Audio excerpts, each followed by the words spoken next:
Narinig niyo na ba yung iyak na parang tumatawag sa inyo sa gitna ng kawalan? Yung iyak na akala mo dapat mong tulungan, pero paano kung pain lang pala yun?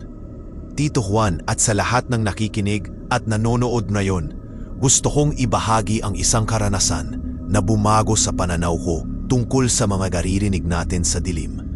Itago niyo na lang ako sa pangalang Leo. Hindi ito basta kwentong narinig ko lang. Ito, naranasan ko mismo, asama ang pinsan ko, at hindi ito yung karaniwang aswang na lumilipad o nagpapalit anyo.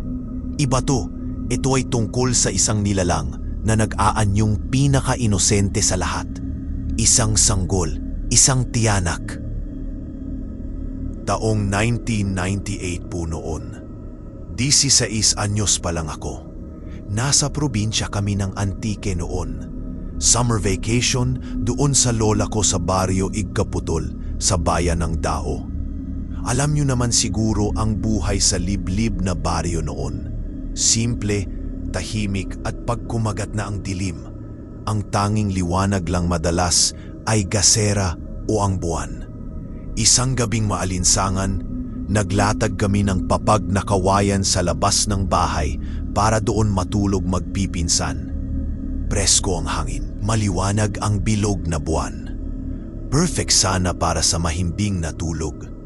Pero bandang 10:00 ng gabi, habang tulog na ang iba kong mga kasama, may narinig ako. Iyak. Iyak ng sanggol. Mahina lang sa simula, galing sa direksyon ng sagingan at kawayanan, mga ilang metro mula sa tinutulugan namin. Alam niyo yung iyak na parang nakakaawa? Parang humihingi ng saklolo? Ganun na ganun. Akala ko pusa lang o baka guni-guni. Pero hindi. Klaro talaga, sanggol na umiiyak. Hindi ako mapakali. Ginising ko yung pinsan kong katabi ko, si Rico. Nakinig kaming dalawa at pareho naming narinig. Dala ng awa at kuryosidad na baka nga may nag-iwan ng bata.